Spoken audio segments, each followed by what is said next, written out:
Now I have the pleasure of introducing Tall Jeff.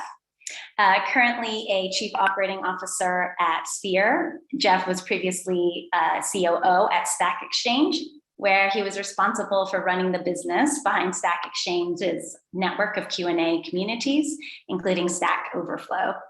Prior to Stack Exchange, Jeff was a founder and the CTO of Allworks Corp, which reached a successful exit in 2007, something we all dream of.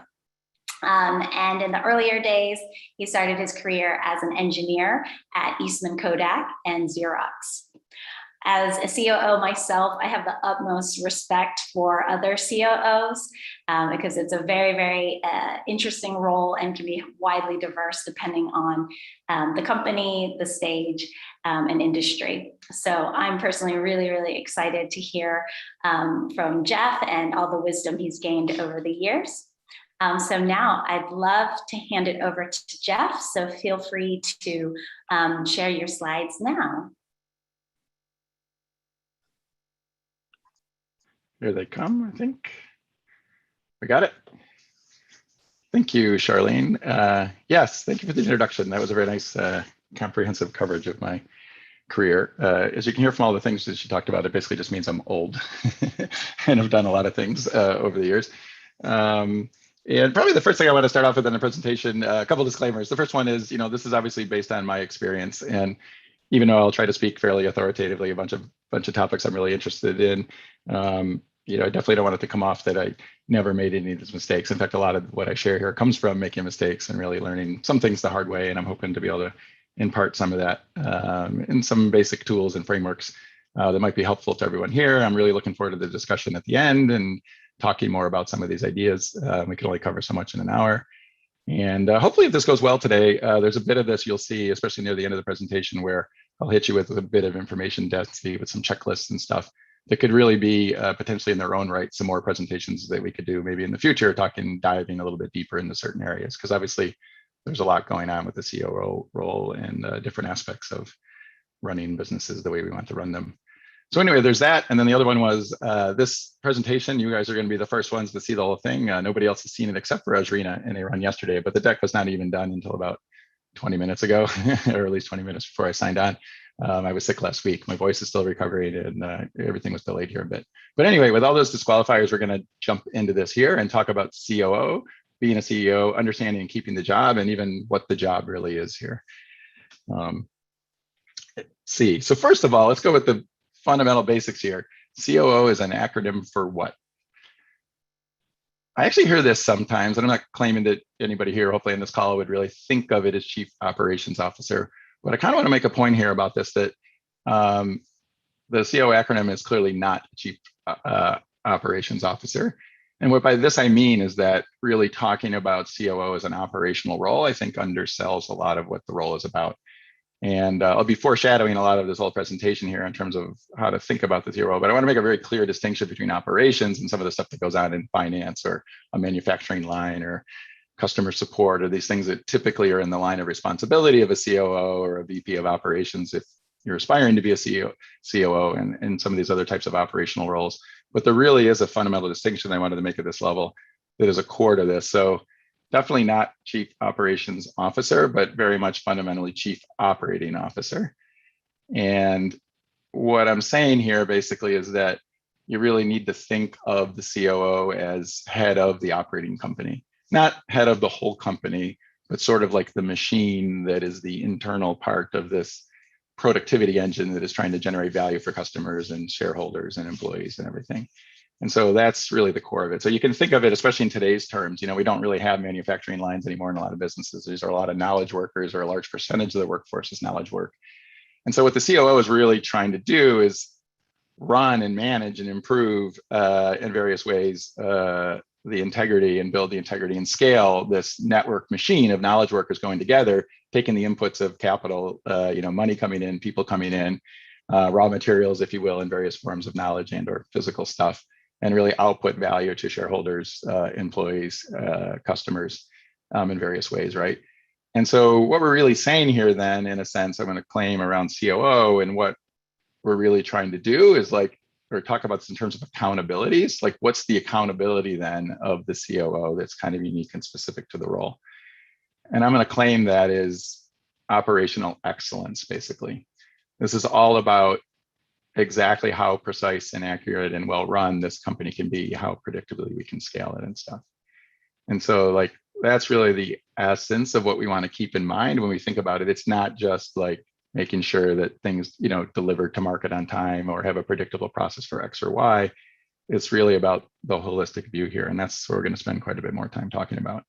So what do I really mean about operational excellence here? Just so we have a much more concrete definition of what we're going for.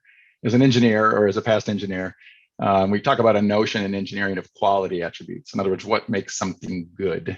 What are the attributes? What are the attributes of quality or of high quality? Maybe in a car, quality attributes are like visibility, handling quality, fuel efficiency, these different types of things. So what are the quality attributes of operational excellence?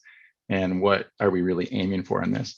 And this is not like one list. I think what I'll tell you my ideas about this. And I think there's going to be a lot of common themes around this. But I think the most important thing, if you're thinking about the role, either as a VP of Ops or as the COO, is like, what are we really aiming at? What are we optimizing for here in sort of a generic sense, independent of what we do every day? So a clear quality attribute for operational excellence is having a coherent strategy that people know and understand and can see. Swiftness, quality, and predictability, importantly, of execution. The quality of decisions and the time to make decisions. How long does it take? How good are these decisions? How open are we participating with each other? How collaborative can we be? How much information is available? Where are the decision rights in the organization? Is this clear? These are different elements of things that exist when you have operational excellence. Can you adapt to new information, changes in the marketplace, unknown problems, unexpected things? How fast can you move and adjust for these things? And then the smoothness output and the scalability of that. Is it herky-jerky and we have problems and fits and starts, or is this a very smooth up into the right curve of growth, output, and efficiency? These are the kinds of things that we're looking for in terms of achieving operational excellence. And I think this is the core to the accountability of the COO, is defining this list for yourselves and your business, but then also bringing it to life in a sense.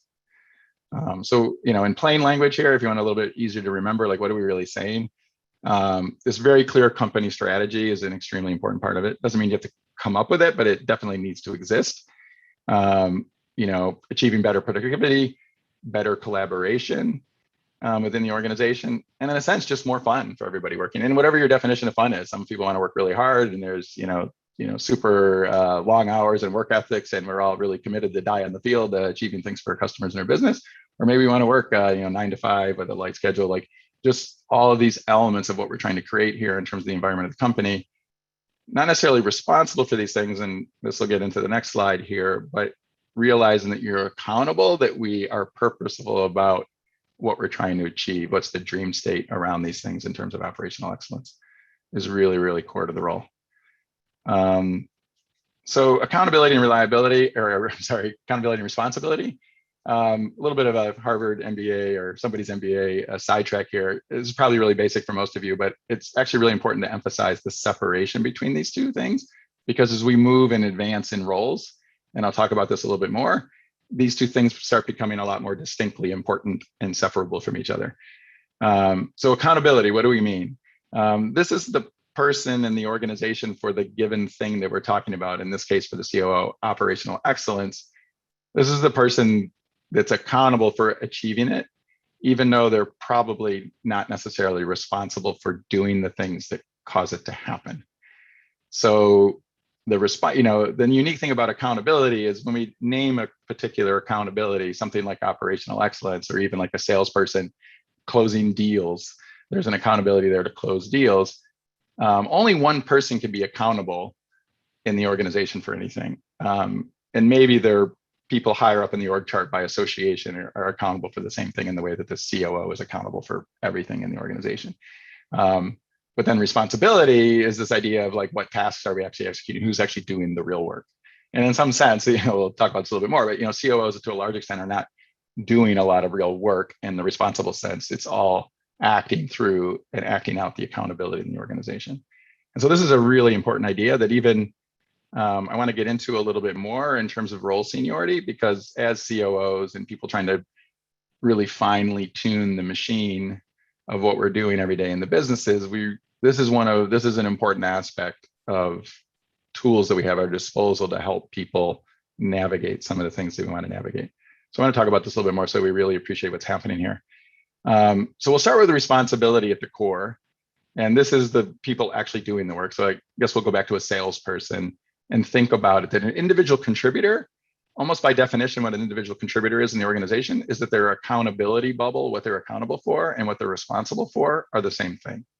So if you have a salesperson, their responsibility is closing deals. They are accountable to closing deals. If they're not closing deals and are not good at selling, then we got some work to do, right? So it's not shown in the diagram here. I'm just really showing responsibility at the core of an individual. But for the individual contributor, the two circles are the same by definition, in a sense.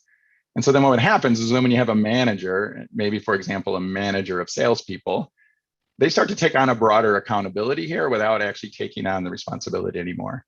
So you could have a sales manager, they're still accountable for sales closing, but they are no longer responsible usually as a manager and actually closing the deals anymore.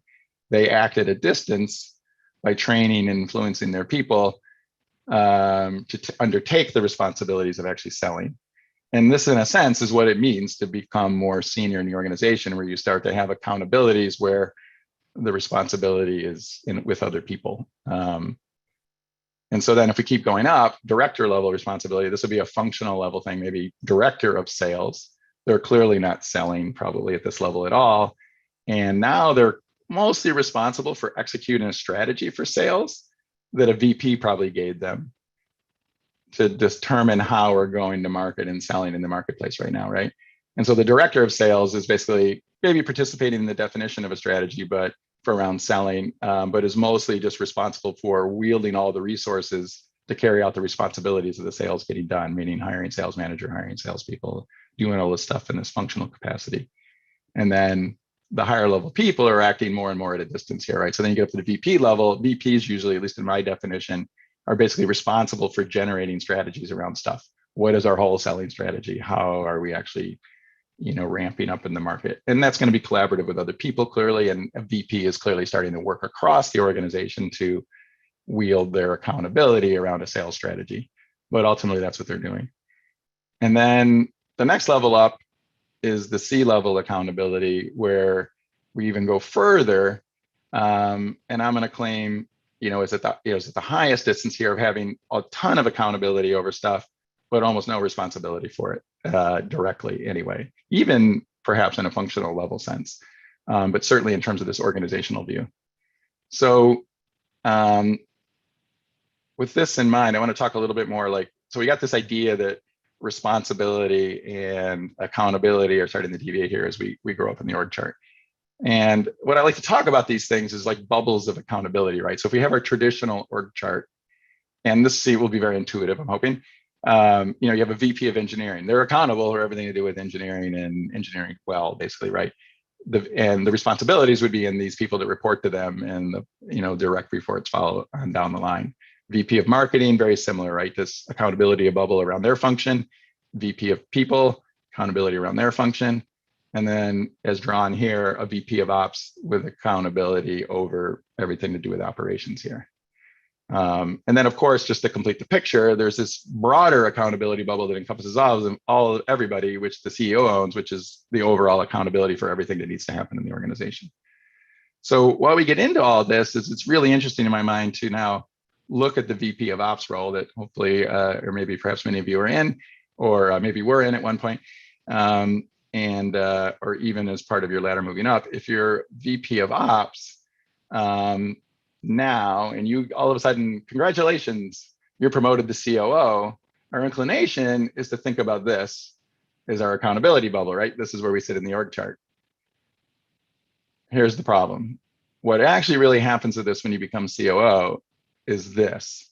You now have organizational-wide accountability for everything to do with operational excellence, except that none of these people report to you anymore, except for obviously, your actual direct line people.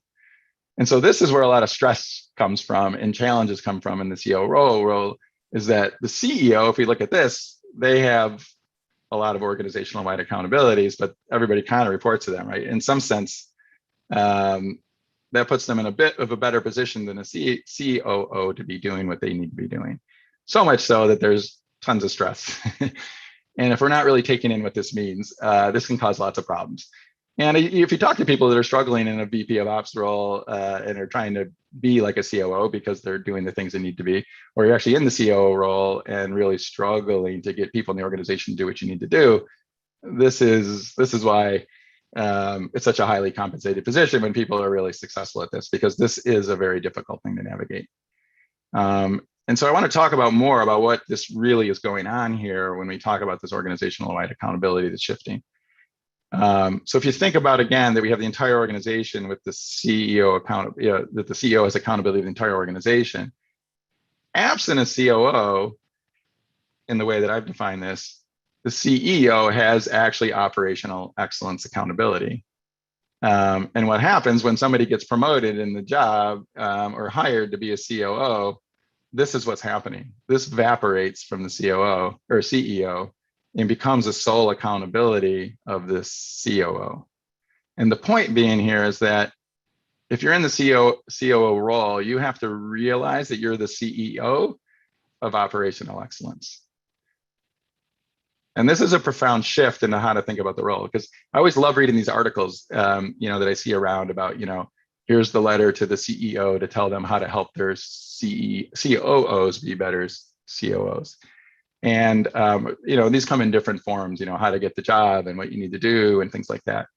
And the thing I like to point out in this is usually actually very good advice around things that the CEO can be doing to make the COO's job better. But I'm going to kind of claim if the CEO is doing all of those things, then the CEO doesn't need a COO, they just need a VP of Ops. Because this gets into the core of the difference. The ownership around all of these dynamic shifts once you get into the C-suite. And this is not specific to the COO. And to sort of complete the picture, if you think of C-level accountabilities, and this, if there is nobody else in the C-suite, maybe like the old days when there was just the president of the company before we had these big knowledge worker organizations that got very complicated, and the job of president of the company became too big. What we did is define the chief executive officer role and started realizing that, we got to start breaking this thing up. Like there's a COO, they're going to take on operational excellence. There's a CFO, and they're taking on the full accountability for financial strategy and all the accountabilities that go with that, separate from financial responsibilities, for example. CMO, same thing for marketing. We're actually pulling that out. And we're basically creating these holes, even including the CTO, in the CEO's accountability, where now these people are all the top people figuring out how to work as a team together, almost like these, in this thing here, 5 brains working together to pull off running the entire company in combination. And so a way to think about this then, a much better picture to draw than the original org chart we had when this VP of Ops got promoted to COO, is to realize this is what the top of the org chart looks like. And these people have to work together to sort this out, each taking their full accountability on for getting to bring the others on board. And they're running the company together. Okay. And to be clear, in a lot of cases, and this gets into what direct line reporting you still have when you're COO, and it could be a lot of the company and a lot of people and a lot of functions of the company. And that's good because that helps. In other words, there's still this accountability bubble probably in most organizations of the COO holding on the functional accountability of operations, but there's this much broader thing that we've been talking about of the COO accountability around operational excellence. So to be clear, this is a great tool you have. These people do report to you. You can, so to speak, order these people around or serve them in a very direct manner to help get the job done. But this, if you're only thinking in terms of the operational functions, in terms of getting the COO job done, you're kind of set up for failure. And so that's the thing I want to talk a little bit more about is like, okay, now all the rest of these people in the organization, including the CEO and the other C-suite people, do not report to you but you need to act at a distance to accomplish things in the organization. What other tools do we have besides just the operational pieces? Okay. So what would people imagine is maybe the best and most important tool that you could have here at your disposal for acting at a distance? And I alluded to it a bit when we talked about directors and VPs and stuff. Just let you think about it for a second. You don't have to put it in the chat or anything, but you can maybe try to decide or guess it on your own. And I'll give you a hint. It's the company strategy. This is the most fundamental tool you have as COO, working with your CEO and the rest of the tools, or the C-suite, as your core tool to affect the organization at a distance. You don't have to make up this entire strategy. You don't have to be one doing it completely from scratch. It doesn't matter where it comes from, but we have to realize that as part of acting out this operational excellence accountability across the organization without actually having direct reporting line responsibility for it, you ain't gonna get a whole lot done unless we basically are being very, very purposeful about how the strategy of the company and what people are doing come together. And this is really the most fundamental thing going on here and why this is such an important piece in addition to that direct reporting line piece. So what else might we have is other tools? I'm going to claim that's one of the biggest ones, but these are all really, really important as separable things at your disposal. So we got company strategy. Next one's going to be pretty intuitive. OKRs and metrics, right? What goals are we setting? In the context of this strategy, what are the goals that we're setting to try to achieve things in the strategy? And even more interesting, like what are we dashboarding? What North Star metrics do we talk about?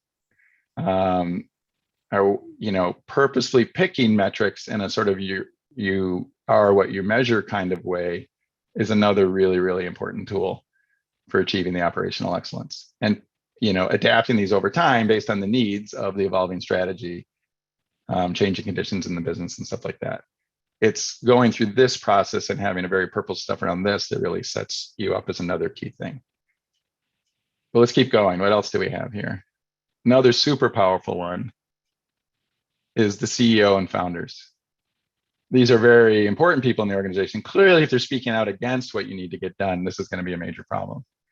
So now that we have this full accountability for operational excellence, we have to realize that it's not the CEO's job to clear the pathways for us. It's our job to help the CEO understand what we need to get to operational excellence and use their voice and influence in the organization where they do have direct reporting line responsibility for everybody else, that can have a tremendous amount of influence on this.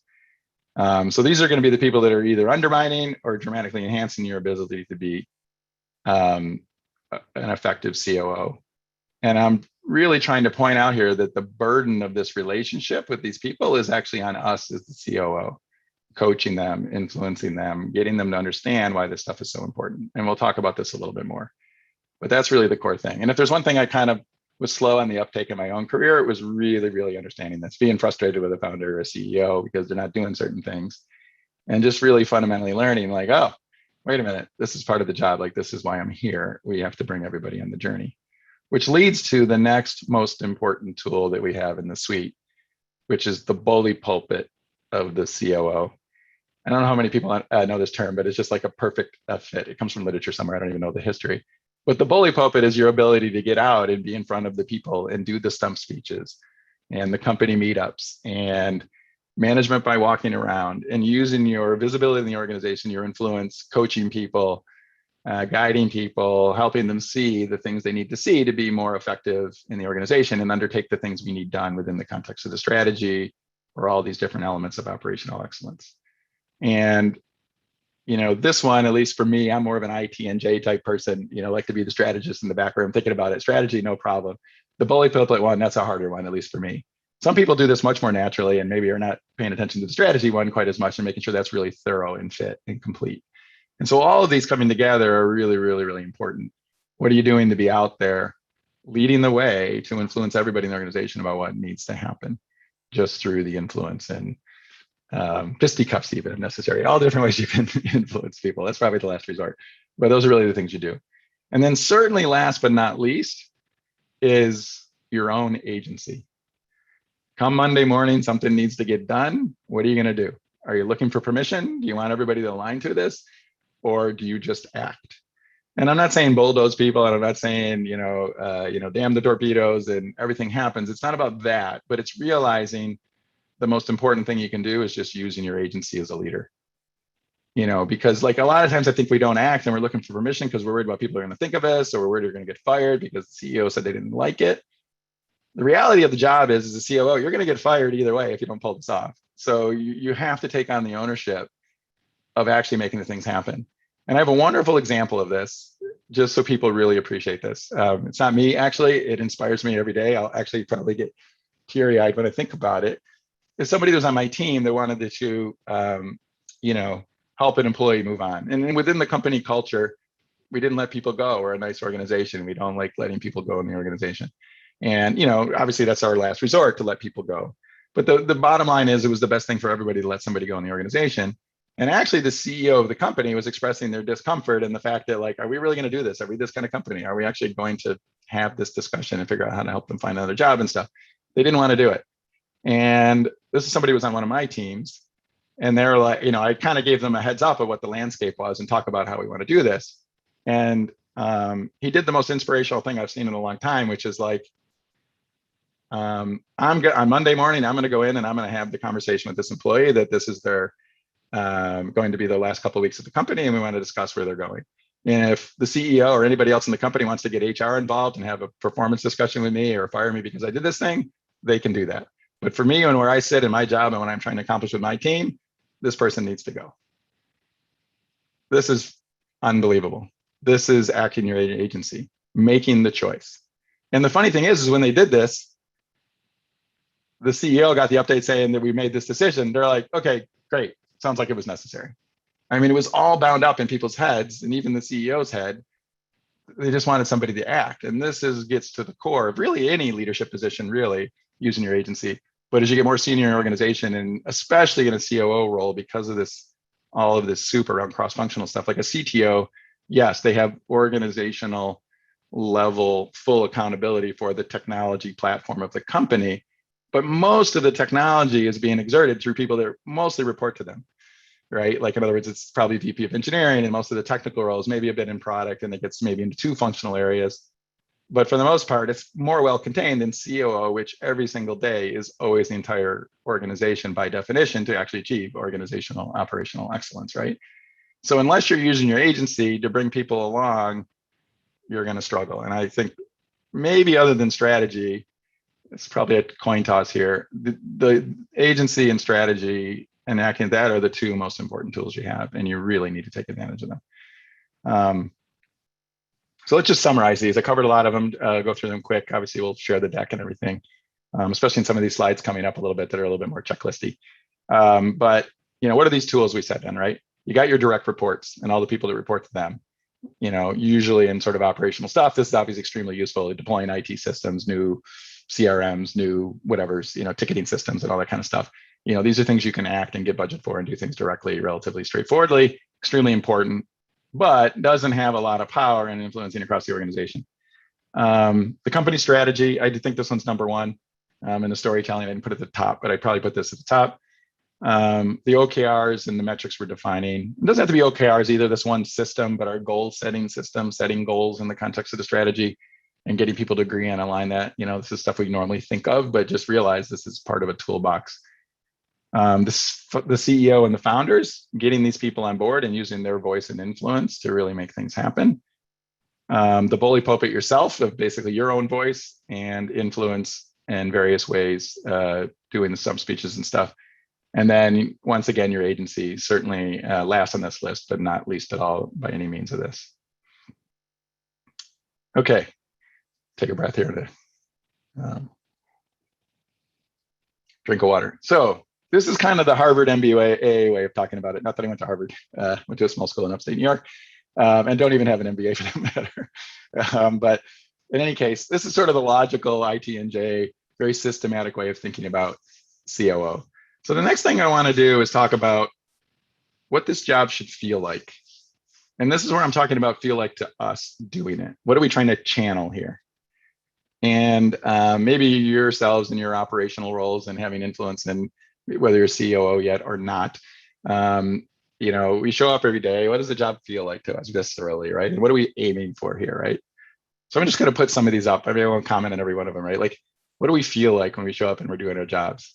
We feel like this traffic cop, like, nope, can't do that. Here's the rules. Got to follow the rules. Traffic jam that direction. Got to go this way, right? Is it like that? Is it like the fire person, fire over here, operational problem, emergency, blah, blah, blah, put out the fire, right? Is it that? Is it like the paramedics, patients dying, companies going crazy, everything's falling apart? Are we trying to like resuscitate things every day? Street sweeper, these are all in the context of like a city, right? Street sweeper, are we cleaning up the garbage? All these messy things are going on. It's not necessarily fires, it's not necessarily people dying, but there's clutter in the hallways, right? Are we picking this stuff up? What's going on here? Does it feel like that? This one's an interesting one to talk about. I don't know it's the best graphic here for it, but like road workers, putting down the roads, the paved pathways that you want people to follow.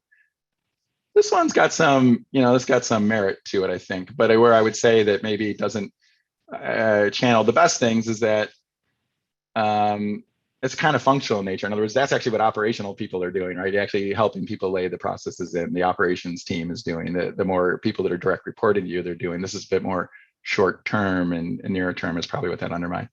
And then another one, I think Audrina, when we were talking about the deck yesterday, suggested this one, a good one, right? Like, oh, we're like the newsstand, right? We're trying to get information to people. They know where to come, they understand what to do and where to go and do things.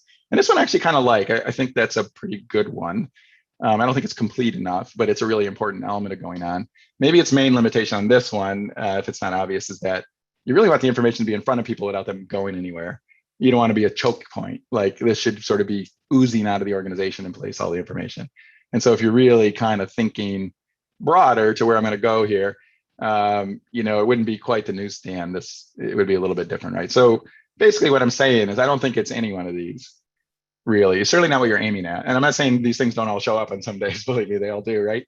But this is not what we're trying to channel every day. This is not the dream state of the COO, right? So, and I'm hoping, everybody identifies with some of these, right? In some level or another, because they are real to the job, but like, I'm going to claim that all of these should feel like 5% of the job, or 5% of the time or whatever, even if they add up to be 10% or 20%, right? We're really looking for something else. I don't honestly have the best one for you, but I was sticking with my city theme here and really what it is. The closest analogy I could come up with that I think is sort of the Nevada state of this big metropolis that we have is you want to be the city planner. Right? There's like the mayor, you're not the mayor, right? The mayor is the one with the vision for the city. What do you want this great metropolis to be? And what the city planner is doing is trying to figure out how to decide where everything goes. They're thinking 5 years out or 3 years out. And what city do we trying to create? What does it feel like to live in this? What does the city do for people in the economy, right? Are we what kind of industrial center are we? Are we building ships, or are we building computers or whatever, right? Like we have this big city, this thriving metropolis they're aiming at. We want this sort of to be Pleasantville, but also this super successful city into the future, the shining city on the hill, or however we want to talk about it, right? And the COO is basically the city planner trying to figure out how from whatever we got, whatever the current state is, maybe there are fires, maybe I do have, garbage sweepers and traffic cop stuff going on, but we got to connect the dots between those two. And so it's the city planner that's figuring out how to make that happen, but they don't actually do anything relative to laying roads or arresting people or, any of these kind of things, right? They really want trying to be the city planner. And I think that's the closest thing I can come up with. And I'd love to discuss this more if people got better analogies. So that's what we should be channeling internal to our hearts and minds of what we're aiming at. I'm going to claim something close to this in this spirit. Another interesting question is, what should the COO feel like to everybody else? Kind of cool. I don't think it's the same thing. We're looking to project something different. And the best one I can come up with on this one, actually, this has always been my dream state as COO for people to perceive, is I'm the guy holding the crystal ball. It's about where we're going, how we get there.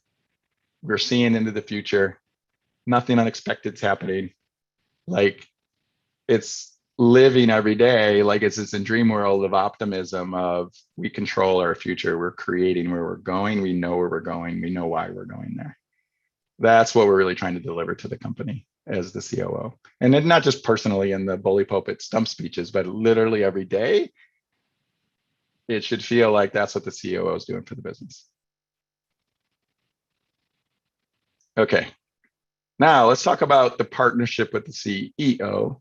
This is really important, obviously, and this is, one of the most difficult relationships kind of thing I can think of. It's very much akin to, co-founders relationships, probably, primary relationships, ex-partners, maybe even, this is up there, right? And so I think the most important thing with partnering with the CEO is realizing that you can't control other people's behaviors. And as a result of that, it's only us that can do things differently to affect their relationship. So in a sense, what I'm claiming is that there's this super important partnership that we have joined at the hip with the CEO in particular to really achieve everything we want to achieve here. But we have to realize we want to take on ownership of it as a partner, both at a sort of a human and trust level, but then also at a sort of a functional level, like who does what, who's really accountable for what, and let's agree what's yours and what's mine. And we trust each other at the human level to affect these things, right? And now this is going to be different. The main reason I'm doing this slide here and talking about this is just to realize how important this aspect is to be as constructive and purposeful about it as you can. Because if you don't, then you're relying on the CEO to do that for you, which could set you up for success.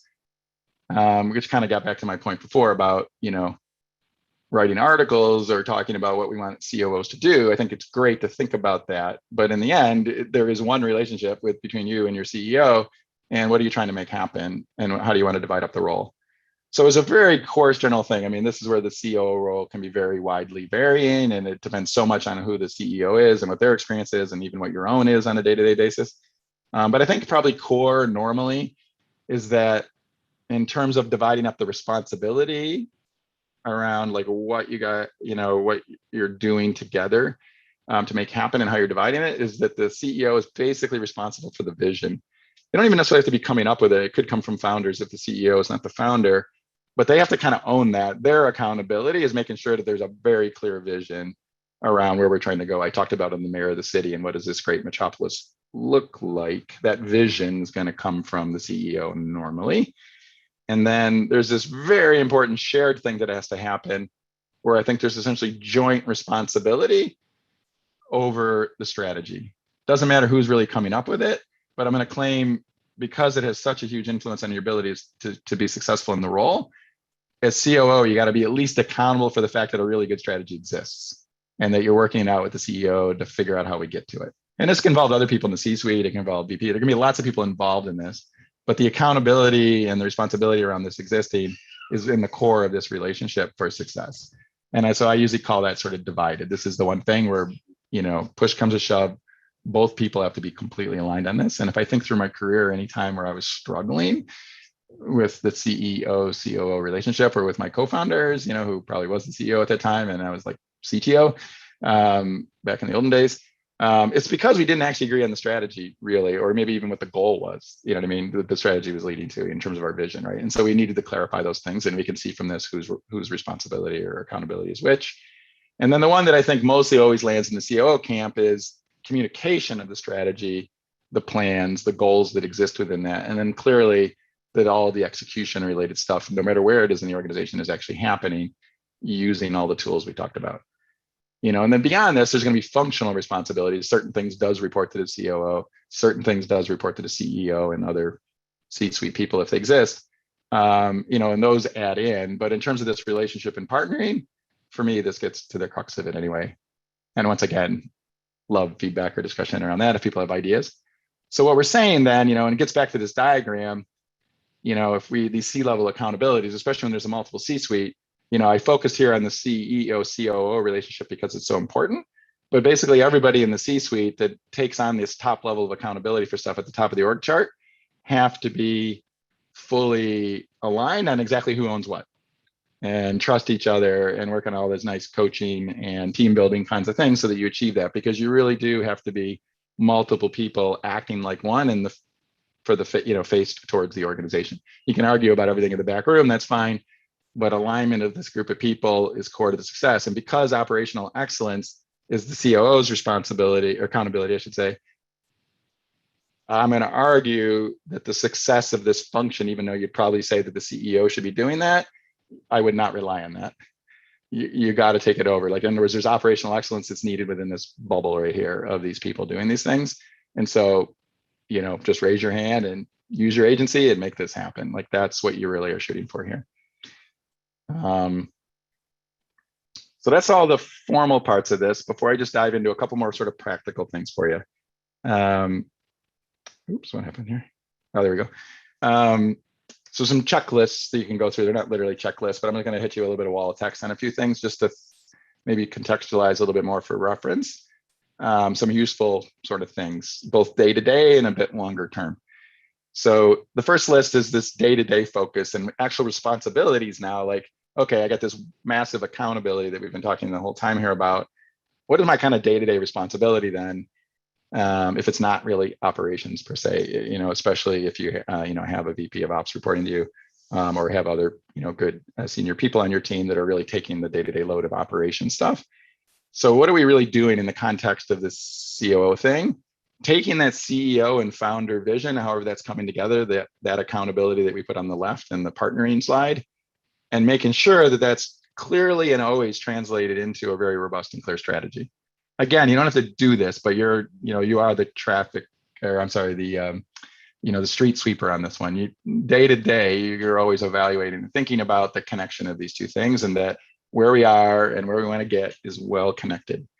And a really interesting thing to think about here, to know that this is a problem, is if anywhere in the organization people are having trouble prioritizing things consistently, like, oh, I think we should do this, and I think we should do that, and people are arguing about it, dissidence in the organization, which is extremely common.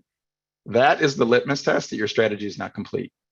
In other words, the definition of a complete strategy is that everybody knows how to prioritize things consistently. You could stop two people in the hallway, separate them, ask them the same set of questions, they put the list of priorities in the same list, assuming they work on that stuff, they're knowledgeable about it. They should put the things in the same order. If people can't do that, then there's some work to do on either communicating the strategy or going deeper and figuring out what's wrong. And that's a really, really core one, because this strategy tool is such an important one in the COO, is why I'm spending so much time on it. The definition mechanics of our business model, and it doesn't mean you have responsibility over revenue, but if we think about this whole machine's purpose is to generate value for shareholders and customers and everything, the business model is part of the sustainability of this thing. So, like, in other words, where do I spend my money and time to optimize things relates to the business model.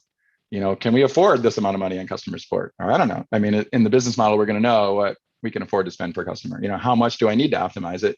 What's the lowest hanging fruit? What's the biggest opportunity, biggest slice of the pie chart that we can optimize? The business model provides this cheat sheet for us to understand how to prioritize where we're spending our time once we have a clear strategy in place. And in fact, the decisions around the business model obviously tie into the strategy to a large extent. So this is why it's so important to be every day thinking about this, or at least knowing that we have a clear business model.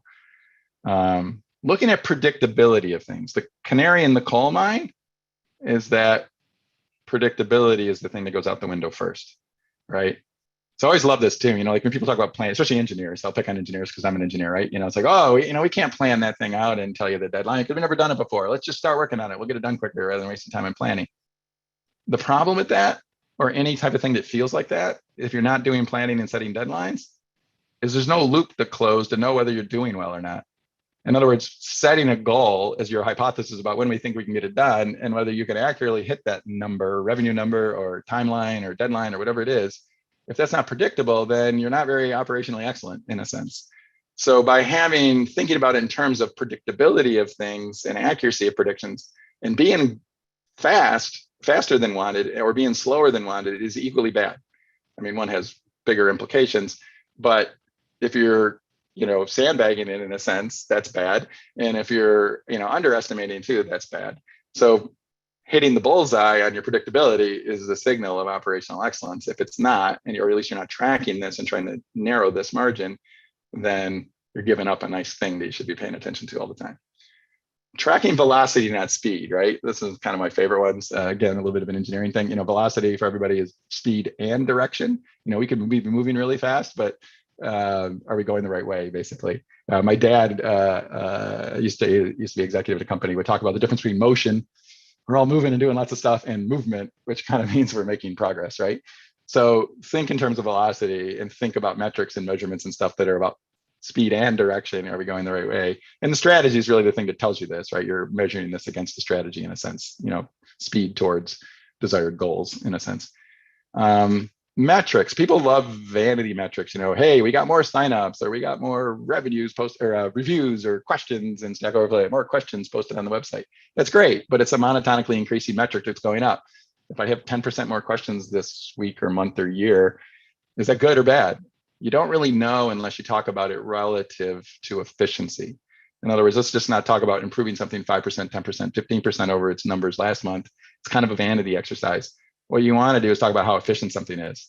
In other words, if we have a way to anchor it in an absolute of efficiency, then we can talk about how efficient it is. Is 5% efficient, 10% efficient, 90% efficient, 99% efficient? Now we see what the opportunity is. We can quantify stuff in a very meaningful way and think about where opportunity is. Obviously, if it's 5% efficient versus 100% or 99%, then clearly there's a good choice to be made here. So understand whether a number is actually good or bad, not just better than last month or worse than last month. And then knowing why, especially when things go wrong. Like we're looking around, everything day to day happen. This gets into the predictability thing, but it's a little bit different way of looking at it. It's not only that it's not predictable, do we understand why it went wrong? And then this closes the loop for you very nicely back to strategy and all the different mechanics around things to know where to go act to improve how things are operating. Okay, that's the one checklist. This is kind of the day-to-day checklist. As I said, this is the one you're following in a sort of a day-to-day basis. Let's step up a level and think about like, oh, how do I sort of make sure that I'm acting like the city planner and really dreaming about the future state and that we're being very purposeful about everything that we're doing? Well, what's really interesting to me about this is this comes down to culture in the company. What's our culture? In other words, like, what's a good example? Like OKRs. We'll just talk about OKRs, right? Because so many different organizations use OKRs. Well, OKRs at Google or OKRs at Stack Overflow or where I used to work, or OKRs at Intel, where they're actually invented by Andy Grove, we use the same name. They kind of have similar properties, but they're actually different. And they actually rely on certain things, habits, and norms within the organization to make them successful. So if you take, this is why OKR deployments fail in a lot of companies, because, oh, I used to work at Google and this is the way we did OKRs. And you bring them over to a different company, your new company you just got hired at or working at, and you deploy it like Google did it. The problem is OKRs encapsulated the way Google did it, relied on a bunch of cultural elements of Google to work. In other words, OKRs is not like a complete system, really. It's just a set of vocabulary for something. And if you drop the OKRs in, unless you're aware of all the cultural elements of the company and being really purposeful about certain things, it's just not going to work. So this is the other list that I want to give to you here. Sometimes my slide didn't advance, I'm sorry. Didn't realize that wasn't up. So this, I call it the company operating system, right? Like all of the different elements that go into how, just like your computer's operating system, what's your company's operating system? So there's some really nice elements. I go back to this every quarter pretty much of looking at this checklist item by item to talk about how purposeful we're being around how these things are happening. How much of it is just, oh, this is the way it's sprouted up because, so-and-so was hired and they did this thing this way and some cultural norm evolved, or how much of it is because we really control it and influence it and direct it based on compensation and, management techniques and training and all those different kinds of things. How well controlled is the loop on all these things? So the company operating system checklist, the first one, is leadership and decision-making, like by whom and how are decisions made? Like this kind of gets into the accountabilities thing a bit, like who's accountable for what in the organization and what scope of responsibility and accountability they have. Now, this will sound a little bit like a people team thing to you and people's role description and all this kind of stuff. Yes, it actually is. They're kind of responsible for it and maybe accountable for deploying it. But as COO, again, back to operational excellence, you're making sure that those people are really on this and that when things are going wrong, we're looking back and saying, oh, was that an accountability clarity issue, a responsibility clarity issue? Do we need to update some job descriptions, focus people differently, maybe make some changes to the org chart, right? That's a big one. Training and knowledge sharing is the next big one. Like what norms do we have around that? And, what are the best practices, relative to perpetuating things, especially during onboarding and all these kind of different things. How purposeful is that? How much of it is just because they sit next to somebody? This is a great one right now, actually, because of COVID and we all went remote. I've talked to a lot of different people in these kind of positions. And like when we went remote, all of a sudden like onboardings don't go well anymore because you kind of relied on it just being in the drinking water about, Sally shows up and is working with, Cindy or whatever. And she kind of just learns because they're sitting next to each other and, certain things get faulted into knowledge, not very purposeful, not very specifically trained. If we have a very specific onboarding process that everybody goes through, this will work. So when these things are going wrong, like when we all shifted to remote, the companies that were really solid on this stuff didn't really make any difference. For all the companies that were really weak on these things, the world started falling apart, right? And so that's what this is so important about. And I think, something like COVID and being all remote really kind of accentuate it. But clearly, even if we're all together in the same room, we can get a lot more operational excellence by focusing on these things. Best practices in meetings. What makes a good meeting? How are decisions made? Do we put agendas in advance? Do people do the pre-read in advance? Like all these different things. They sound kind of silly, but and we all do something in companies. Do we like what we're doing? Is it efficient?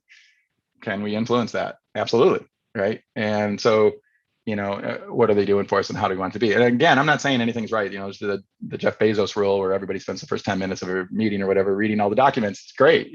That's a good norm, or maybe everybody's supposed to read them in advance, all these kinds of things around meetings, everything you can think of in that. Communications and transparency. What are we sharing? What are we not sharing? What are the places to share them? Company halls or town halls, I should say, company town halls. Meetups, lunch and learns, or whatever, all these different things. What are we doing to get the information out in email and talks and speeches and, training materials, the wiki, whatever, all that kind of stuff. What are we doing around that? And do we like all that? And then this one's a really big one here, other than maybe the first one around leadership and decision-making stuff, is the hiring, firing, promotions, and compensation. I mean, this is a very specific tool to weed about who we're hiring, obviously has a huge influence on our culture. What gets people fired? What do we recognize and promote? How are we compensating? How does the system work? This is a huge tool using these to realize how much they affect the behaviors in the organization, other than sort of leading by example, right? This is where you get super purposeful about it, and it's super crucial here. So that's the second checklist. Like I said, I'll share these. And then the last one, not really a checklist, but just to sort of wrap things up. COO in a nutshell. If we're going to take away just a couple of things from this entire talk, what am I really saying here? The first one is, this is an organizational-wide accountability. This is no longer VP of Ops. You're functionally responsible for operations. You really have to think about all of those tools and how to affect the organization as a whole when you have no responsibility for any of it, even though you have all of the accountability for it. And driving this operational excellence, obviously, within that is the key point here. As this organizational-wide accountability, we know where we are right now as a company. We can set a context, a dot on the map. We definitely know where we're going. And then we know how we're going to get there, and we know when we're going to get there. That is COO in a nutshell. Thanks. Look at that, 1 minute to spare, not bad. Oh my goodness, Jeff, this was incredible. I am literally speechless. I was thinking, oh my goodness, he's basically articulating everything that I've experienced as a COO myself. And I'm sure that for other COOs in the audience, this is resonating a lot. Thank you. Thank you.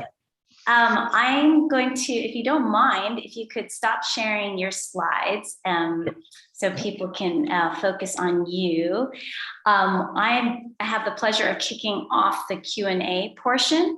So just a huge thank you first off to everyone who submitted what was a cumulative total of 75 questions beforehand. So we're definitely not going to be able to cover all of the ones, although I think a lot of them were answered by Jeff's incredibly thorough presentation.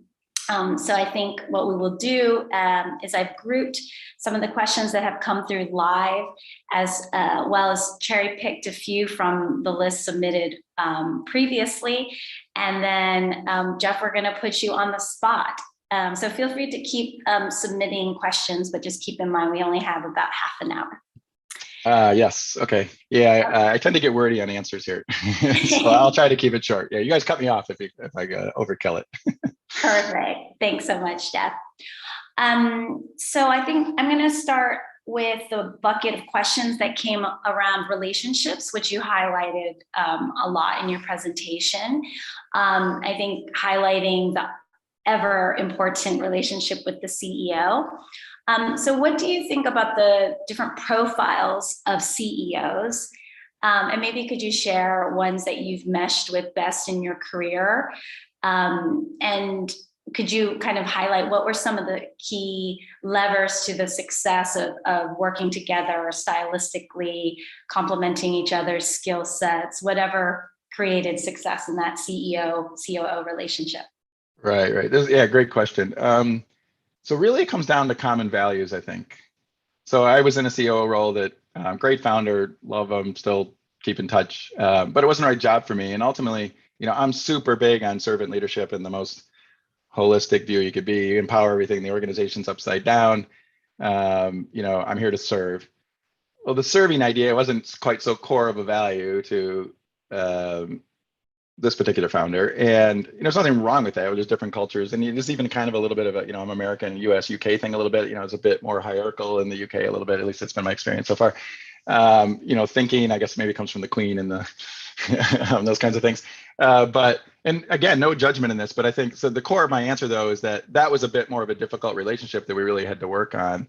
And in the end, really for me anyway, the role didn't work out because of the difference in values in a sense, and even just what he was trying to personify as a CEO, he really actually wanted a VP of Ops rather than a COO. Except that's not really the role for me and everything we just talked about here in this distinction. And so it's really coming down to the values then and what scope of accountability the CEO really wants to hold on to.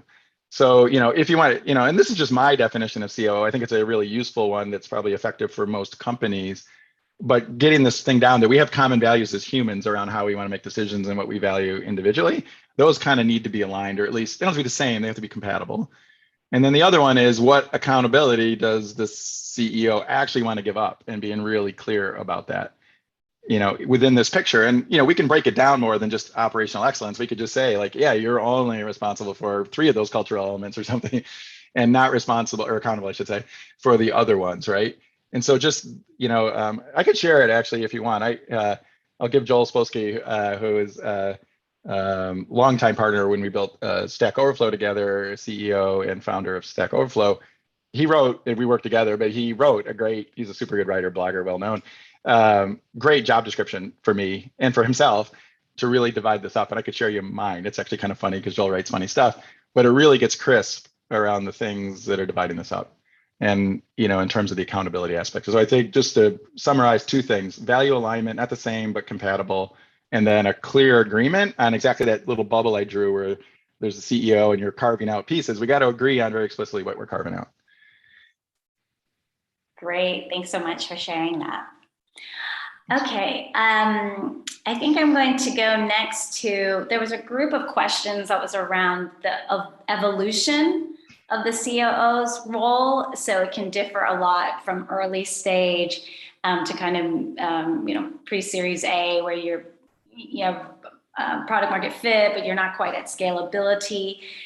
Could you share a little bit about how you see the COO role evolving as you go through different stages, and maybe you do everything and then you hire functions? Love to hear. Right. Yeah, right. So if we think in terms of the deck, hopefully whoever asked the question saw this part of the presentation, but if, we talked about the separation of accountability and responsibility, right? So in the very early days, essentially what you're saying, or what we would realize, is that I think the accountability is the same. We're still trying to achieve operational excellence in the same way. The accountability holds, but you're also now responsible for almost everything. You can be literally fully accountable and fully responsible for all of it. And when the company's small, all of those tools I talked about are a lot easier to use and achieve because there's 5 people in the company or 7 people. We all know what's going on. We're very easy alignment. There's no fiefdoms or miscommunications. There's super high levels of trust. Probably we probably all think a lot alike because we all hired each other, or probably even knew each other before we joined the company, maybe. So it's really easy, right? And then as the organization gets bigger, the tools start becoming a lot more important because the distance between accountability and responsibility starts to really deviate. So in other words, accountability is essentially, it's the same one, but it has a much broader scope over, eventually hundreds of people. and you still only have this little bit of, you only have so many, the same number of hours in the day, you're not literally doing anything anymore. So now you're completely acting at a distance. And so strategy and alignment around that, all the things I talk about basically are the things that just get built up over time there. And then, one other thing I wanted to say there too is that, the functional accountability of like running operations really starts to separate, right? Because, you probably have a VP of ops in the really big company where earlier on you're wearing two hats. I'm VP of ops, doing the functional stuff, and I'm also the COO doing the operational excellence thing, right? And so it kind of goes from one person band to, these things are starting to split up to they're almost completely separate, and we talk about it. This is very much related to the evolution of your role, because of course it transcends into other leaders, often at the C-level, who are coming in to take that. How would you suggest setting boundaries with other C-level execs? So you mentioned a bunch in your presentation. Someone's also mentioned a chief of staff role, which is, in many cases like a parallel role or maybe a feeder into being a COO. Would love to hear your thoughts on like, how do you carve out those boundaries as C-level grows? Right. Yeah, great question. Yeah, I feel like I'll be repeating the previous answer, but it is applied in a different context, which is just getting really purposeful on exactly who's doing what in this. In other words, let's draw the org chart in a sense, even within that group of people, of what the things are, right? And I think if you're actually a C-level executive in the definition that I talk about, where, you're the CEO of the thing, then you realize that everybody should be agreeing what's being given to that person, including the CEO. And then we just have to go through the matrix of these other people of what piece they're getting. And now we trust them to be the CEO of that thing. And then the CEO, in a sense, becomes the catch-all. And then it's really interesting to talk about chief of staff. To be honest, I don't know how uniformly defined that actually is, even what it means. And so like when we say chief of staff, what do we mean? Sometimes it's kind of like, the person that, like at least in America with the White House, the chief of staff actually is the manager of all the people in there. And the president's like over to the side working with the chief of staff is just, he's like, they're basically staffing everything for the president to just have completely focused. That would be the case where a CEO has no functional responsibility at all. Nobody reports to them, right? You know what I mean? Except for maybe the chief of staff, I guess you could argue, but it's sort of a sideline thing. And these two people are super powerful and influential, and then they literally manage all the people. And a lot of other companies, I haven't seen chief of staff usually like that in very many cases. If they were, they're like that, then I would say that the C-suite is still breaking up the US president in my example, but the CEO's accountability is still being divided up, and that chief of staff now just has all the direct reports. But in practice, I think the chief of staff role is not that encompassing like it is in the White House in America, but is more some of the functional stuff is going to be reporting to some of those people, whether it's the CEO or other people in there more directly. That's where there's two accountability bubbles, right? Your organizational one is this organizational wide one is in the C-suite, and then the other accountability around the functional stuff that does report to you. And so I guess I'd ask the question in this to really break it down: what reports to the chief of staff? If it's nobody, then they're kind of just another member of the C-suite that might have sort of a different level of seniority depending on who it is, right? But they would basically have no functional responsibility in that sense, accountability even, if they're just sort of staffing the C-suite or whatever, or the CEO. That's super interesting. Yeah, I think chief of staff can sometimes be kind of a euphemism for when a company wants someone to, make sure that everything happens, but isn't quite ready for whatever reason to hire a COO. Right. But yeah, you can see it sometimes as an individual contributor in some companies. Right. So they wouldn't, in your last example, have direct reports, but would be kind of orchestrating without having direct functional responsibility. Right. Exactly. Yeah. Okay, so shifting a little bit, I'm going to get into a category of a sort of influence, and I almost called it politics, but I think it's more about the influence that you've referenced a few times in your presentation.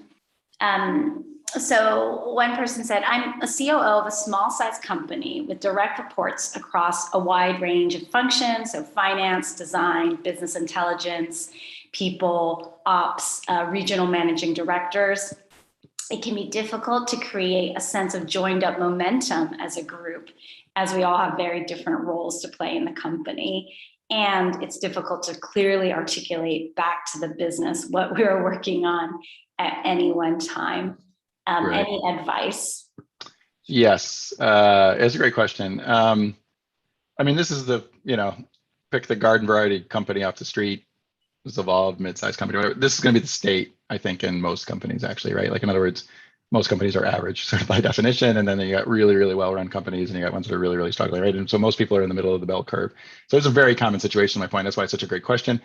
And I think, like, for me, the place to go into that is, this is where that cultural elements checklist that I showed goes. So the way we start to fix the organization, in a sense, and clean it up, is realizing that, like, oh, well, Sally's in charge of the stuff over there, but what really happens is, two other people go off in a room and sort of make the decision, and then Sally just does whatever they say, right? This is where the politics come into play, right? And so what we've got is unclear accountability or decision rights being used in the organization starts to cause politics. It's like when the org chart shape and the sort of what's written in everybody's job descriptions and the way the company works actually diverge, right? That's actually politics, essentially, right? Like the power happens in a different way than the org chart would imply. Or that maybe there's like all VPs, but like there's much more senior VPs than other ones. And it's not necessarily bad because they might be more experienced. But the question is, are we explicit about this? Are people backdooring the CEO because they went to college together? And they just work on some assembly line, but they're drinking buddies, and they whisper in the ear, and certain things happen. That's literally how politics happens, right? So as COO, people are going to be people, and this is where we just get into values, like what values are we holding to. But the other more important one is just realizing there's a cultural elements at play. And I think, I don't know if I'm making a value judgment here myself or not, but I'm not trying to say that the drinking buddies making decisions is necessarily bad, but it's going to result in certain types of challenges in the organization for certain type of people that want a more predictable sense of accountability and responsibility in the organization, right? So you're probably not going to be necessarily attracting the best talent, I would claim, if you're not trying to fix these things. So or the CEO doesn't even understand that they're important. And this is where using your agency, the bully pulpit, aligning with the CEO and get them to explain, like, hey, do you realize when Bob comes in your office and you kind of make these decisions that, like, this is undermining half the organization org chart? Oh yeah, okay, I think I get it. Like, you're gonna have to coach them to this, and where it shows up is by running down the checklist and realizing which thing got undermined. And it's essentially the decision rights, right? Or how decisions are made, and how meetings work. Essentially, like, this other meeting's happening, it shouldn't be happening. Like, it's literally in the list. Right. And we realize, break it down by analyzing the problem in the context of that list, then you'll be on the right path. Super helpful. Well, I guess this is kind of bringing up, I've seen a couple questions come through that are around the how much of the role, because you position the COO role as quite strategic and being tied to company strategy and alignment with the CEO, but then others, and again, I'm wondering if it's a nomenclature issue where sometimes you're called a COO in a company, but really you are the VP of operations and you're just expected to execute the company strategy, but you don't actually have equal power to influence and shape the company strategy. Right. I guess is the question there, like, is it about being really clear? Like, how do you navigate that? Because it's this distinction of expectations, which you also talked about, is there's what you think you're doing as a COO or VP of ops. There's what the CEO thinks you should be doing, but there's also how you get viewed by the business. So if you could kind of provide some advice for navigating when there's not exact alignment between your title and maybe what you think you are and how you're perceived. Right. Yeah, this is a wonderful question. We can talk about this one all day, but I'll try not to. So the first thing is, if you want to be VP of Ops, we don't have a problem. Okay, just to start from the easy part, right? Like, in other words, the strategy thing's being taken away. Almost by definition now, you don't have operational excellence accountability. You have the functional responsibility. If you want to be VP of Ops, that's a good thing. If you're trying to be COO, I'm not treating this lightly, actually, because there's actually a much more interesting thing to talk about, actually. But like, at some level, like, well, look for a real COO job. You know what I mean? Like, in other words, you're looking for the promotion, maybe somewhere else, right? Or, it's certainly an option, right? That's one place to go. And this is using your agency, right? Like, I quit. like, let's go somewhere else and do a company that actually wants the COO, or at least it's easier to be a good CEO in that company, right? Now, that's sort of the two extremes then, right? Like just stay VP of Ops and live with it or like it or actually want to be VP of Ops versus just disappear, leave the organization, right? Now, in between is where this gets really super fun question. And this is what I just love. Anybody that's worked on teams or works with me, I probably knows this. This is a leadership opportunity. This is the definition of leading here. And what we need to do is coach and influence using all the tools I talked about to affect the behavior of the organization so this changes. And if the company doesn't know it even needs a COO yet, but is struggling with operational excellence and you're VP of Ops, I mean, I look at this as a wonderful opportunity for advancement as long as you don't have a bunch of other people who are completely fixed-minded and there's only one way of doing things in the world, right? So this gets into, and even in that case, I'm going to claim that's still fixable. And I'm going to throw a whole nother framework at people that I'm familiar, but there's called the GROW model, right? It's a book called Coaching for Performance. Literally was originally about coaching like sports athletes, but if you've heard, it's a very popular book actually, so a lot of you may have heard of it. But they talk about the GROW model. What GROW is goal, reality, options, and wills. So the way we basically get started is getting everybody to think beyond their shoes and what's happening right today, and basically say like, oh, wait a minute, like, what is the vision for the company here? Do we like these things? What's the actual goal? Like, do we agree that there's a problem, basically, or that we're trying to accomplish something different than what the organization is right now? Like, if it's running fine, then there's nothing to fix. But if there's something of wanting to take on more strategy and being more of a COO, then there is an opportunity here to lead. And it comes from the GROW model. And you got to start rounding up troops, starting with the people in the C-suite, horizontal in the organization, your peers, and up, to get people to realize and agree there's sort of a problem, right? Or at least what the problem, where we're trying to go, right? And like, oh yeah, we really do want to be able to double efficiency over there. Yeah, that makes a lot of sense. Okay, cool. Now let's talk about the reality. This is the R. Like, where are we? What's actually broken? And aligning on that. So now we know where we're going and we know where we are. So now we're in a perfect place to start coming up with a list of things we could possibly do to get there. And we should go through some kind of process to decide, and then we get to the wills. Okay, this is what everybody is going to do. I will do this, I will do that. And this other person will do that, and now we're on our way. And so like, that's the way you break it down. And again, the two other checklists, both the day-to-day thinking and the long-term list is the other sort of fodder we have in addition to the tools that I talked about to really affect this. And, for me, sometimes, because I'm such a servant leader and want to empower everybody to do things, and people are like, well, Jeff, like, what gets anybody fired on your teams? You know what I mean? Like, why would you fire somebody? Like, don't you just keep coaching them to death until they, finally get there? And what's really funny is if you think about the GROW model, and this would apply kind of anywhere in the organization in a lot of ways, think about the GROW model, what gets people fired on my teams is the wills. If a will should only be something that other people control, like if there's something they're accountable and responsible for in a sense, you have a salesperson, they don't get fired for not making their numbers. They get fired for we have a discussion about their sales and they agreed they're going to make 50 phone calls out of a list in the database. If they agreed to do 50 calls and it's in the database and they don't make 50 calls, that was a will, they didn't do it. They literally are going to be fired within days for not doing that because they have complete control over this.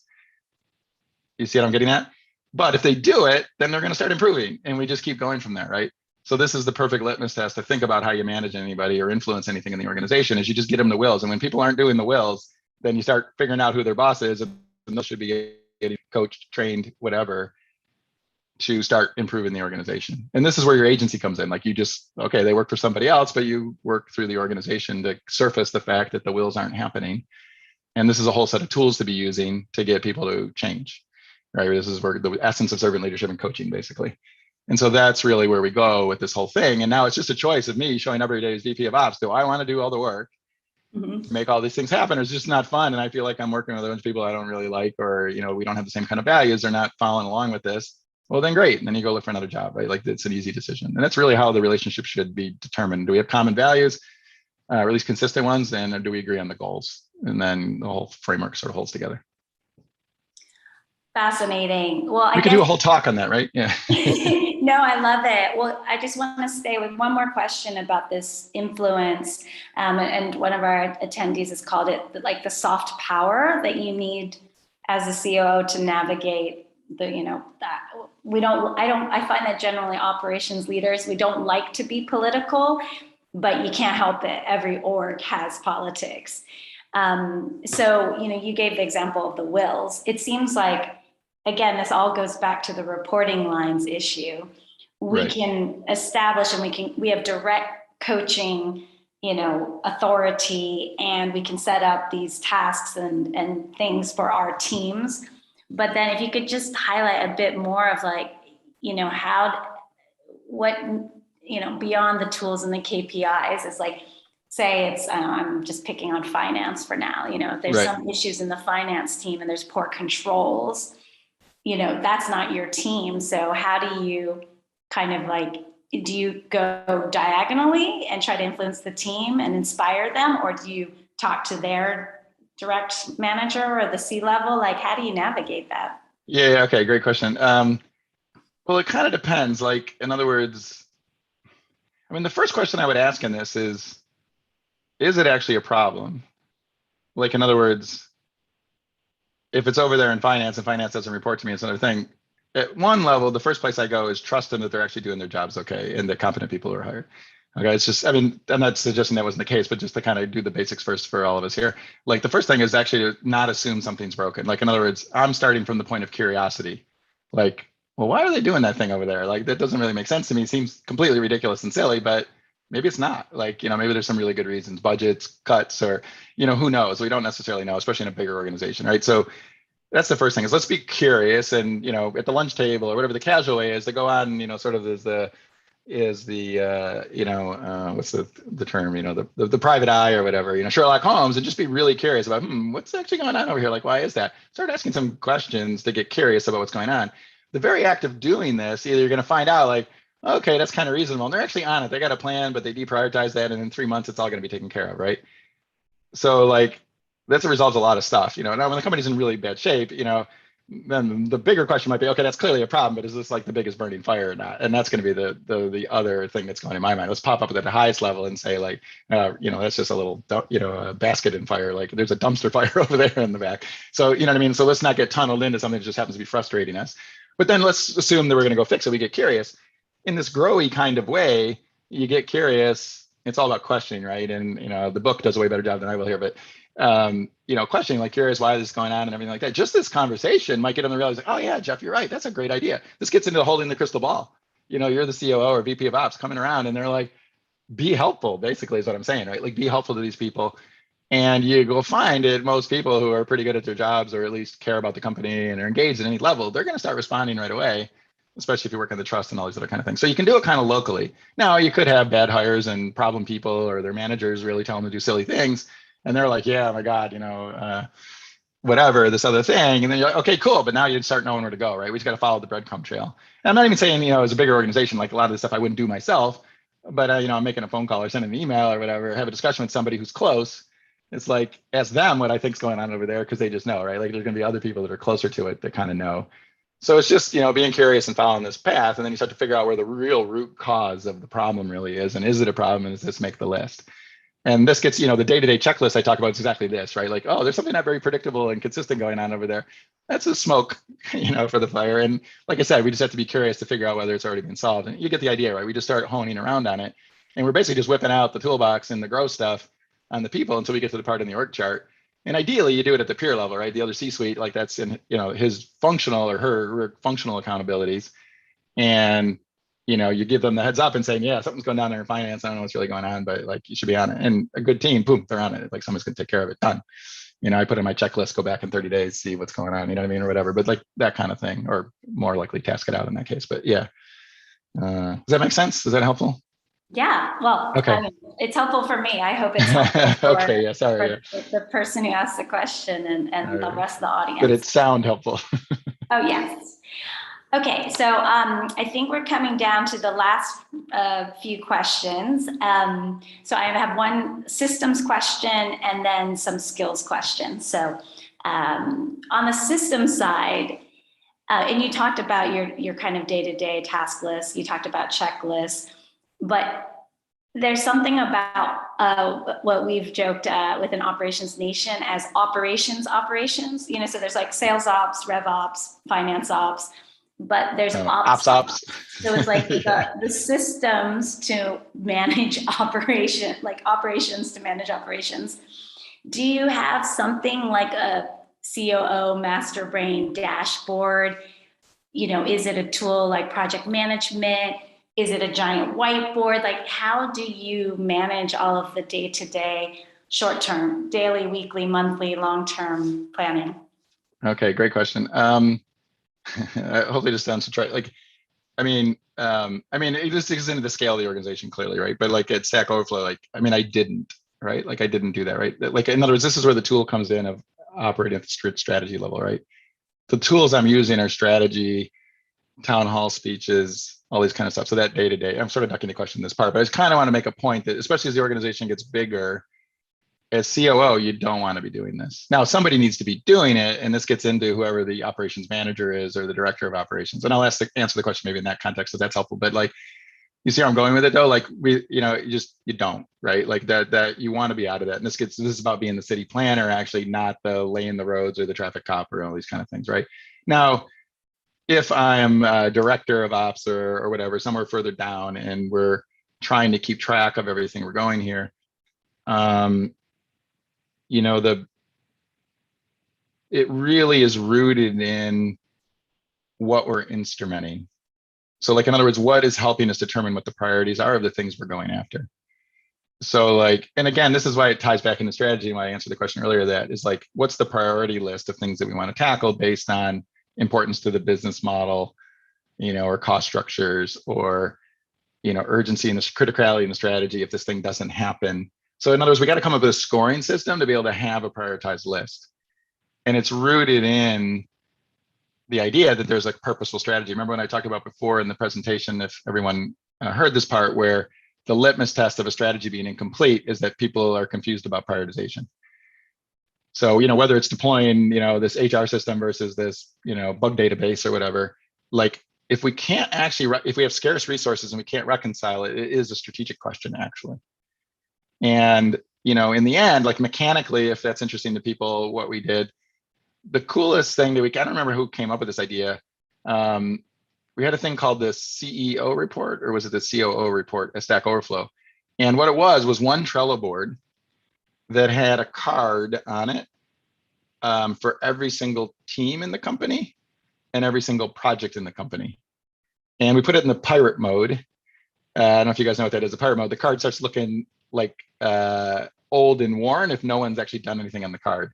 And the requirement is whoever's accountable for that team, project, whatever, if you started to see it start to turn into a little pirate thing, like an old piece of paper, then it meant somebody wasn't updating it.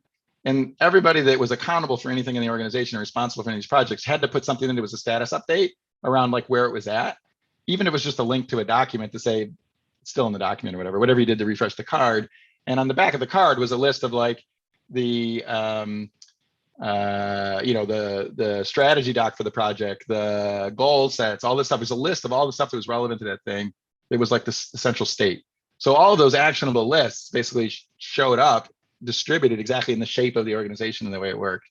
And there's a whole presentation I could do on something I call venues, which is a whole way of thinking about how strategy hooks into the functional part of the organization. But that's where we really did it. And then, what you had was certain cross-functional things going on. That was a project that was basically about going and fixing some fundamental problem that we knew was important in the strategy. So you always could look at it at the highest level, like dashboarding the whole company, and just dive into the details of anything you wanted if you wanted to. And most importantly, from my perspective, is, I could just go look at it. Actually, Cassie, my assistant at Stack, in this case where we had this, she kept an eye on the little things going pirate and literally would ping an email to people saying, what the heck's going on? Why isn't somebody updating that? And, so then it's fresh. That means you can trust it. And then you just use it and everything's there. And if you don't find something, then that obviously is something to go fix, right? And that was the thing that drove it all, mechanically speaking. So it wasn't in ops. We empowered the entire team to do it for us, basically. Love it. I'm going to go hunt that down. Okay, I'm going to give you one last question. So we're going to do this more as like Spitfire. So we'll just keep it short and snappy. So some of the audience aren't COOs, and they want to know what are some of the most important skills that they need to develop as they're aspiring to be COO. So if you could narrow it down to just 3 skills to develop if you're, earlier in your ops career, what would you say? Executive coach. It's the most important thing. This is all, being a COO, C-level executive is all about leadership capability. To know yourself is to lead well. You really want a whole life executive coach. It's the absolute best thing I ever did in my career. should have done it years before I did it. Still have one. Talk to them at least once a month, but use it sometimes every week. Absolutely the best thing. I mean, this just gets into all the leadership skills is basically my answer here. But like, and what's funny is that there's such a, of all the people I've met in my career who I really admire and respect and, you know, have great track records or fun to work with, if I had the pleasure of working with them, two of all the best executives that I know all have coaches. So if you don't have one, that's like the single biggest untapped resource you haven't gotten into. That one's straightforward. Beyond that, you know, strategy skills, you know, the grow model stuff and the servant leadership stuff. So I would say that's next on the list. This is part of using your coach or your, you know, what your coach is probably going to do with you. You want like cognitive behavioral therapy based coaching, which is what grow model is. So coaching for performance, learning and understand everything in that book, what I would say the next thing to do, or, you know, get training on it, whatever your most comfortable way to learn is. The next one would be strategy, really good strategy. There's a book I love. It's the only criticism I've heard of it is it actually doesn't tell you how to do strategy exactly. There's other good books like, you know, the Michael Porter and various ones. You know, people have probably heard of it, but there's a book called Good Strategy, Bad Strategy. And what I like about the book is that it literally tells you the attributes of good strategy, and it also tells you the attribute of bad strategy. So in other words, you can look at any given strategy and be without any context specific knowledge, poke holes in it. So it's fully characterized the idea. So like if you look at your own strategy, or anybody else's strategy, based on the knowledge of what's portrayed in the book, you can literally poke holes in it immediately just based on the structure. And so the short answer here is that, you know, we're not quick fire anymore, but giving you guys a couple of them. The book here around, strategy, right? The strategy skills would be the next one on the list. And then I still go back to the coaching and leadership one and like, you know, being able to do good speeches and talks and those kind of things, being in public. You know, the public face of it, because so much of this is by influence, which is why I'm saying coach, right? Because you got to basically coach influence. It isn't about giving out orders, you know what I mean? So like, because you don't have the reporting line responsibilities. Great. Well, thank you so much, Jeff. I'm cognizant we're over time, so I feel like we could speak with you for hours. If your question wasn't answered, rest assured, Astrid's about to tell you about other ways to hear from amazing people like Jeff, and we will definitely share out more of the content. So over to a huge thank you, Jeff, and over to Astrid to wrap things up.